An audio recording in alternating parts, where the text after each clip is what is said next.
Welcome to the Awesome Pod Mix. You are listening to Abby.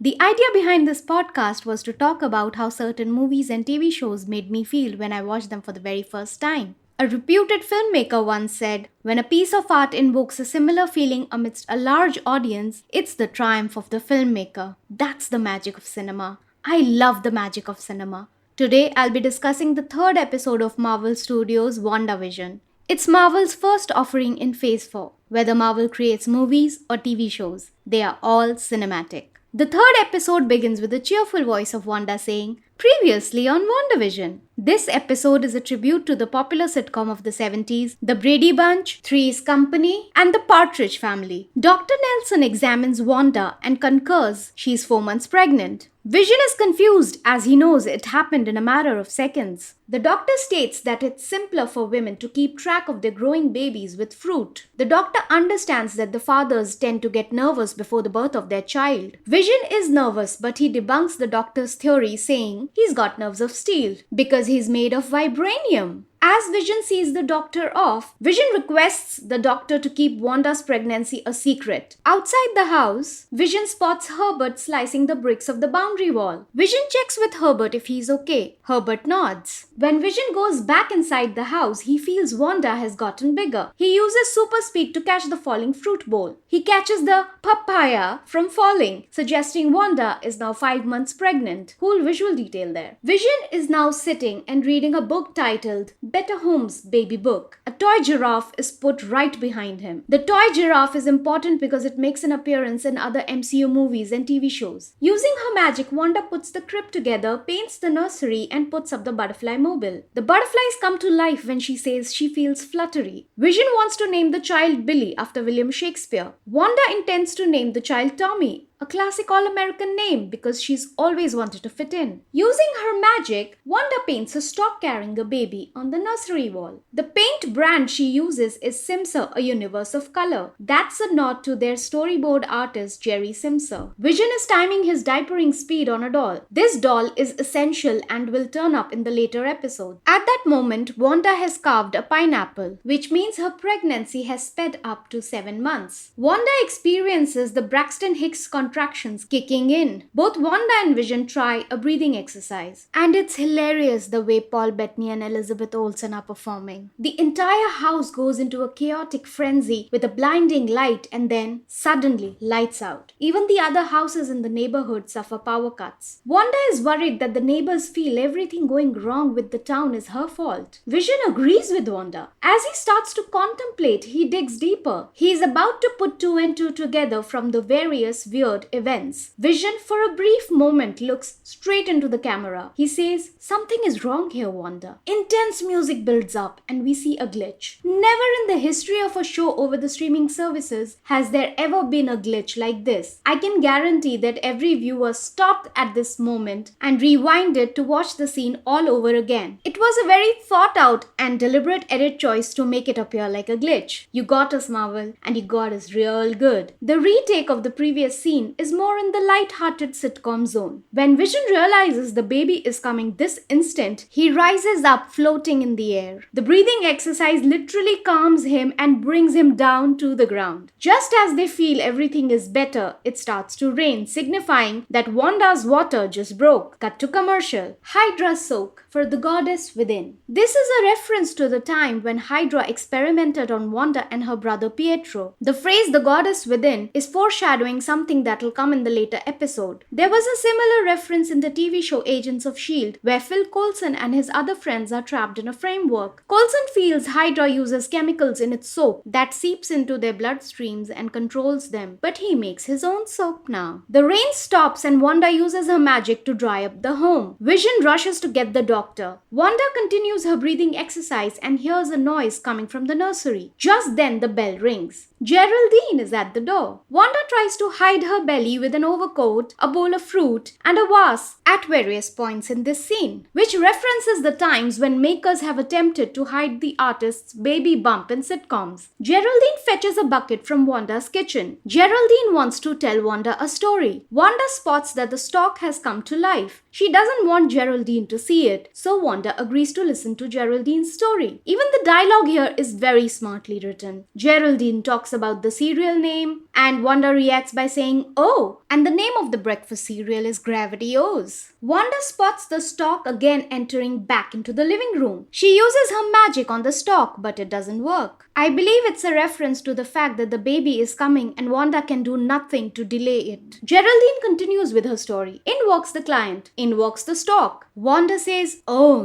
no." When the stork tries to eat the fish on Geraldine's pants, Geraldine moves her leg and it scares the stork. And the stork runs back to the nursery. Wanda breathes a sigh of relief, laughs, and says thank you. Geraldine says, "That's what my boss said and gave me a promotion." Geraldine walks into the nursery thinking there'll be office supplies in that room. The stork goes back to the position in the painting, making it appear like 3D. Wanda now picks up a vase to cover her baby bump. Geraldine notices the crib and Wanda drops the vase. Wanda goes into labor and Geraldine helps Wanda with birthing the baby. The house items go into a frenzy. The vacuum cleaner cleans by itself. The photo frame starts to rotate frantically on its axis. The flames torch up in the fireplace. The overhead lights crash on the dining table. The baby is born. And Vision nearly misses the birth of his child. The doctor arrives with Vision. Vision names the child Tommy. As he's about to kiss Wanda, she screams. Vision says, "There's another baby coming." Wanda screams, "Billy!" I guess the doctor helps Wanda with delivering Billy, but the doctor is an idiot for telling Geraldine, "I think you have what it takes to be a nurse, young lady." Vision escorts the doctor out. Outside the house, Agnes and Herbert are gossiping about Geraldine and her whereabouts. Geraldine can't believe that the babies are twins. Wanda reveals she's a twin. She had a brother. His name was Pietro. Wanda breaks into a Sokovian lullaby to calm her twins. Geraldine remembers that Pietro was killed by Ultron. This is the first time 2015's Age of Ultron's events are mentioned in the 70s TV show setup. A tear rolls down Wanda's cheek. She stops singing and asks Geraldine, "What did you just say?" Outside the house, Agnes reveals that Geraldine has no family, no husband, and Vision says,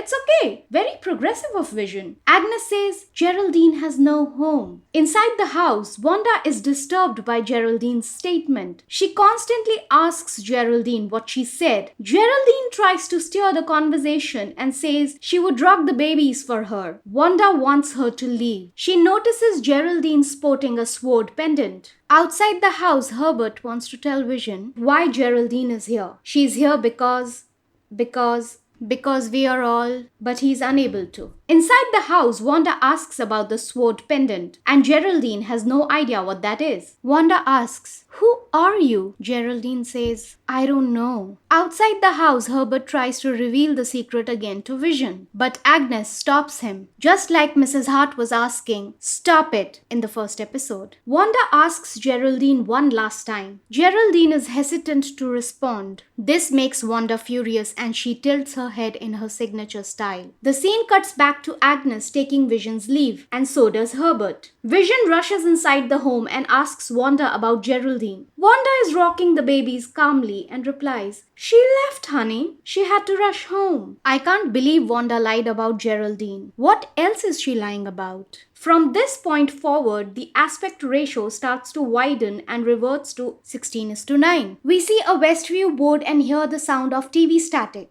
Someone portals out of this TV static bubble engulfed by red magic waves, crash lands and tumbles over. It's Geraldine. We see a makeshift sword base as the cars and the helicopters rush in for the agent's aid. What just happened? Whatever may be the truth, but not for a second did I doubt that Wanda was behind all of this. I believed Wanda is stuck and she needs help. That's about it. She will never intentionally harm anyone. She is not that kind of a person. She couldn't bring herself to destroy the Mind Stone despite knowing that it'll save the world, because she knew it meant it would kill Vision. You can listen to the Awesome Pod Mix and subscribe to it on Apple Podcasts, Spotify, Amazon Music, and Google Podcasts. If you like what I'm doing, I'll soon be launching the Awesome Pod Mix page on Patreon and you can support me there. Thanks for listening.